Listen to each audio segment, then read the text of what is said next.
Welcome to the update. I'm Eleanor Quirk. McDonald's says a third-party technology provider was behind a major outage which forced hundreds of stores to close. Workers were unable to process orders during the outage, which affected stores here and overseas.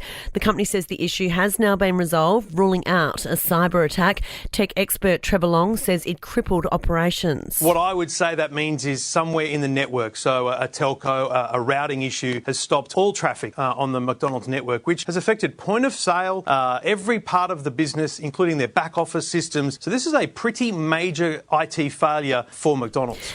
Aged care providers are welcoming an historic wage increase for care workers. It follows a decision by the Fair Work Commission to lift the pay for personal carers and home care staff by up to 28%. Anglicare's Casey Chambers says it's recognition for work which has been undervalued for far too long. Much lower wages than should have been the case. And this has really been this has been because this has typically been women's work and caring work has been undervalued. Australian funding's being restored to a key United Nations agency which delivers aid to Gaza. Funding was paused following fears some UN staff may have been involved in the October 7 attack on Israel. Foreign Minister Penny Wong believes the agency has addressed the issue. UNRWA has worked swiftly to develop an action plan for donors, including Australia.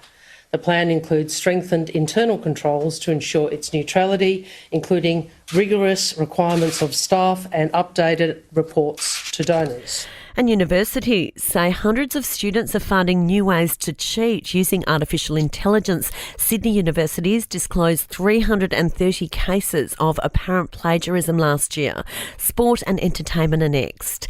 To sport, and Collingwood coach Craig McRae is dismissing any talk of a premiership hangover after his side suffered a second loss in a row, this time at the hands of Sydney.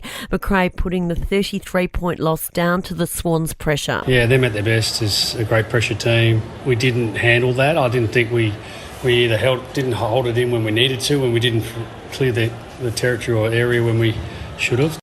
Penrith took their first win of the season with a 26-18 point victory over Parramatta. The Sharks defeated the Bulldogs 25-6.